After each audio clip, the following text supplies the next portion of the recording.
Hey everybody, and welcome to another magazine flip through. Now in today's episode, we're going to have a look at Wargames Illustrated issue 459. This is March 2026, and this is the Wargames Illustrated Readers Awards, which we're going to have a look inside. The cover, as it says here, is done by Sean O'Brogden, which is quite nice looking actually. And if you were a collector of like nice prints like that, you could actually go and get the subscription. Now if you were to get the Prime, you can get the image without all of the title and stuff like that to obscure the nice piece of art. So if you haven't, go ahead and subscribe. Oh, by the way, again, I must say this. I think almost every flip through, Wargames Illustrated is not paying me a cent. Neither am I getting anything from Wargames Illustrated to do this flip through. So this is strictly out of my own pocket. Okay, so we kick it off with the observation post. And in the observation post, we have a look at the new McCullough game. And this is Osprey Games' Warriors of Athena, Heroes and Quests. This is basically two hardcover books. And what this article basically is it's basically breaking down what the rulebook is all about. I think if you're used to any of McCullough's stuff, you know that this will be solo, and this will be co-op as well, and multiplayer as well. And also the fact that in this particular one, you take the role of a hero, pretty much standard for a lot of McCullough kind of games. All right.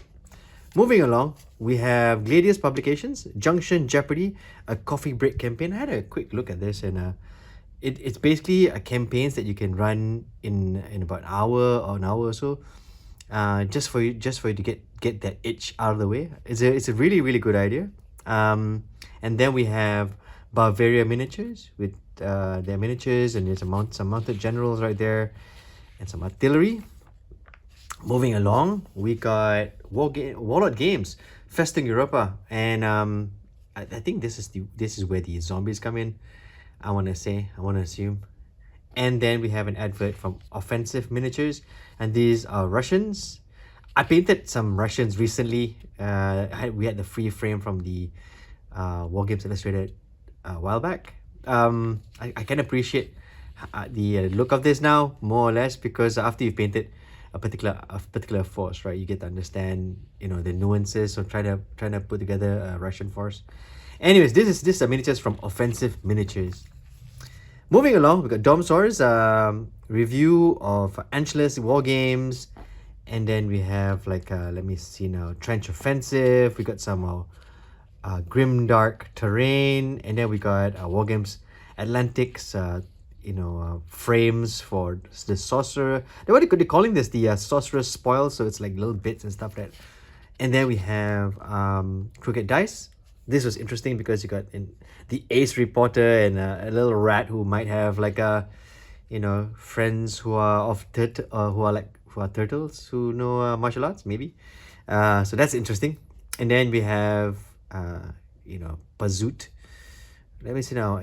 Pazoot. Oh, this is Agincourt, Vinay, and then Khurasan here. Then we have an ad for Warriors of Athena and Heroes, right? Moving along, we got some bits of terrain to be used with your pillage games. This is the Treasures and Chess. Okay, quick fire. I thought this was kind of interesting. This is basically the reader found a display, and he decided to build terrain from it, which I thought it's a really nice idea. It's always nice when you repurpose different things for terrain, and there's another article in this magazine that does that, which is kind of cool. I like Wargames articles like this, because at the end of the day, while bespoke or new, ready to make terrain is nice, it's always nice to have somebody building their own bits out of bits and bobs that they find. Anyways, an advert for Heinz figures playing, and then you got the Wargames Illustrated Reader Awards 2025. Let's have a look really quick. I like how they've broken it down with a pie chart right there. So it says here the Victrix top 5, Baron's War 2nd edition, but Burrows and Badgers 2nd edition, Chain of Command, and Guards of Traitors Toll. I would have thought Guards of Traitors Toll would be slightly higher, slightly above Chain of Command, but that's just me. And then best new range of miniatures, we have the medieval mid-range from Victrix, Victrix's World War II, Guards of Traitors Toll, Conflict 47, and medieval range from Wargames Atlantic. Again, these are all reader choice stuff, which is kind of cool, because while manufacturers can pretty much vote or be given awards from one particular source, articles like this or awards like this come straight from the reader. So it's aggregated, or should I say the accumulation of different thoughts into the final pie chart and the top 5. So best miniature manufacturer is Victrix, Wargames Atlantic, Warlord Games, Oath, Swan Miniatures, and Perry Miniatures right there. Yeah, I guess Victrix. Actually, to be honest, I would have voted for Wargames Atlantic. That's just me. Best Wargames terrain, accessory, or building manufacturer. You got here Victrix's Pillage, Sarisa Precision, TT Combat, War Bases, and Battle Systems. I'm quite partial to Sarisa Precision myself. Best customer service, Victrix, Warlord Games, Oathsworth, Best Guido, Wargames Atlantic. I'm gonna go with Victrix. Victrix are really, really nice. If you ever spoken to folks at Victrix, it's nice. They're quite a funny bunch, and quite friendly too. Especially somebody who's halfway across the world here in Malaysia. Best show, Salute, Adepticon, Partisan, Historicon, and Warfare. All of these are different kinds of shows, and I do prefer the Salute show. Now, I'm not so sure if anybody's interested, but I am tempted to do the 2026 Salute Salute review from halfway across the world without even going to the show. Let me know if you want to see that. Okay, having a look-see, we've got an interview with people from Victrix, which is kind of great, because look at the amount of awards they managed to bag. And then an interview with the folks from Salute. Then we have the cultural experience. These are tours. Salonika, War on the Birdcage. And then we have Battlefront Group's Blitzkrieg. Moving along, we have an interview with Chris Peach, the Wargames Illustrated. They call him the Hobby Hero or 2025. So there's an interview with him and all his little projects that he's working on. Moving along, we've got another tour over here. This is done by Geek Nations Tour. And then we got First Core. It's kind of nice because whenever there's a First Score advert, they put in miniatures that you don't often see. And in this one, you got all the British Napoleonic infantry in top hats, they look quite nice. They say it's for Wellington in India, or Martinique, Egypt. Very, very, very nice looking, actually. Curious. Anyways, next up, the next article is called Marker Quest, and here is where we have a look at the different markers. Marker pens coming into the hobby, whether you like it or not. Sure, there are lots of folks who can paint, layers after layer after layer, but there are folks who just want to get done really, really, really, really quick. And it's kind of nice that this article has a look at the different manufacturers that make the markers. We have Army Painters Speed markers. We have AK Interactive's Play markers. We have Green Stuff World's refillable markers. Posca's 1MR and 1M. And then we have Ammo by Miggs's Missing Link markers. The miniatures that I used here are from Wargame Exclusive. These are from their Greater Good Enclave range, which they look very familiar to you. I mean, if you're playing any Grimdark and you are more partial to the Greater Good Grimdark, this may look a little bit familiar to you. But these miniatures are from Wargame Exclusive, and this article pretty much tells you the experience using the different markers, which I thought was a great article. Next up, we have Rubicon with their advert, and then chugging along the Chittagong. And this is basically the Third Burmese War. Now, it's kind of nice that they put this article here, because the stupas here, you will actually see how to make them later in the magazine. And this is basically well, the writers experience playing this particular set of rules for this particular game. This is the third conflict, the third Burmese war conflict, and they use black powder, which I thought was interesting as a rules choice. But what was really really really cool is in the last bit of the article, you got where he got his resources, the different minis, which is always great. As you can see, there's some parries here, and then tiger miniatures that he used, and then the boats, 3D prints, and the terrain. As you'll know later, we'll probably see how they did some of the stupors and stuff like that. Next up, board game bargains, and then Lily Banners goes forth. Now, what this article basically is, it's a battle report, but it's basically a battle report to show you how the game is played, right? Or to break down the game itself. I did not know Lily Banners was a thing beneath the Lily Banners, and having a quick read about the rules, it looks like it's a rule set that is dependent upon the commander's quality, and they use different dice to aggregate the outcomes, which I thought was a really really good thing. But if you want to get beneath the Lily Banners, maybe a browse of this article would give you an idea on how it plays and whether it suits you at all. Next up, advert for Butt Butcher and Bolt, and then Salute 52, which is when this magazine came out, was coming, but by the time I'm flipping through this, it's already over. Yeah, so that's that. And then we got Tilts, Trolls, and Trouble. This is an article for Harefoot Jousting.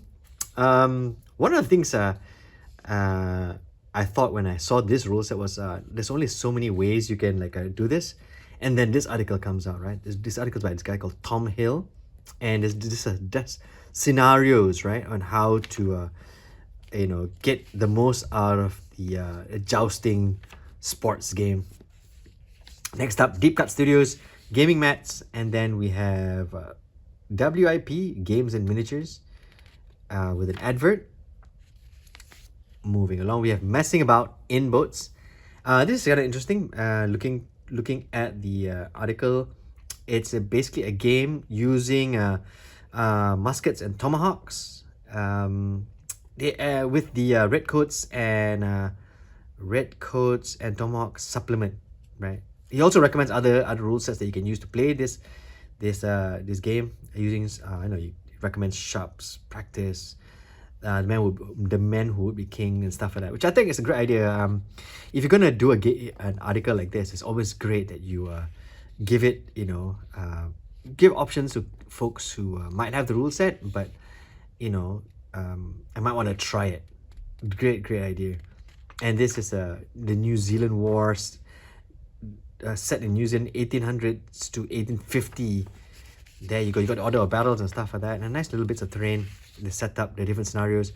Scenario 1, this is basically I think the Brits against the Maori again. Scenario 1 is the arrest of Maori chief Rauparaha, and then scenario 2 is attack on Wanganui township, and then you got scenario 3, reconnaissance in force along the Wanagui, 1847. Okay, so yeah, so there's 3 scenarios for you to try, and it's, like I said, it's kind of cool that they actually recommend rules that you can use instead of the rules that they are probably using, which is muskets and tomahawks. Moving on, next article is Battle at Monte Cassel, 1677, and this article is by Colonel Bill Gray, and he's the guy behind Age of Eagles 2. He starts off the article with for those unaware, I'm the guy behind Age of Eagles 2. I wasn't aware, so this this is great for me to know. And looking at the article, it's a look at through the eyes of a rules writer and how he's approaching, putting together, a rule set that he tends to release, which is basically expansion to Age of Eagles 2. Very nice article. Anyways, moving along, we've got Midgard GWN. What this is basically taking the Midgard rules and then modifying it for the Great Northern War, 1700 to 1721. Again, articles like this, I think, is crucial to like Wargames magazines taking a existing rule set and extending upon it, or pushing it to its limit. And this is an example, which is a great example in an article form. Anyway, so all the armor lists, and stuff like that, for everything you need to play, or to, to move the game using Midgard to play this conflict. Next up, you got Stralsund 1628, Wallenstein's first defeat. This article is about this game that will be at Salute, which, as you probably know, it's over.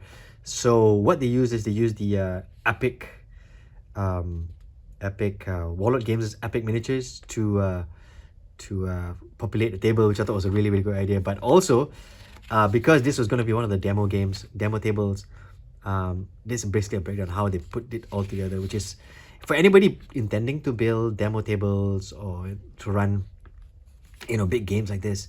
You can actually have a taste of the work that's going to go into it, and the preparation that you need to have a game like this happening at your exhibition. Moving along, we have Going Greek with Gamers Grass Terrain. Gamers Grass have released some really nice box sets, and here's pretty much a tutorial on suggestions on how to use the box that's gonna come with it, which I thought was really, really nice. There should be more articles like this, to be honest. I always think that the foliage or the tough scene needs a little bit more exposure, just a little bit. And this is of course from Gamers Grass. And then here we have the building of a Burmese temple. The thing is, if you were, in Burmese, it's called a pyre, and one like this is pretty much called a zedi, and like, it's important. Oh yes, it is. Of course, it's important. And then you have how to put it together, right? In case you're intending to play a game that requires a Buddhist stupa, a Buddhist temple or pyre. Very nice. This is always a throwback to like early Wargaming articles, where you have like instructions on how to use things around the house to build some really nice structures. Okay, and then we have advert for Warriors Athena again, Heroes End Quest, and then all these folks having to pay the bills. So I have a magazine to flip through. Hellion and Company, Skytrax, we have Artmaster Studios, Mardev Miniatures, and we have Athena, we have Knuckle Duster, Patrick, we have Midlam, Wings at War, Tumbling Dice here, and then we have North Star Figures, Arrowhead Miniatures, and then the next issue you're gonna get a free Japanese Army Infantry frame, which I'm looking forward to, because it's always nice to have a free frame to paint. In the back cover we have Sharp's Rifles, and Harper is on his way. And then at the back you got Lurkio from Gripping Beasts, 15mm metal figures for the 9 Years War. Okay, so that's pretty much the magazine. Now folks ask me why I do this. I like flipping through magazines. I like talking while I flip through magazines, and it's kind of great that these days I can videotape it for you to watch as well, to join me as I flip through this. If you like content like this, and there'll be lots more, trust me, I enjoy flipping through magazines. Give me some support with a like and subscribe. And as always, until the next one, which is definitely coming, don't forget to enjoy painting those figures.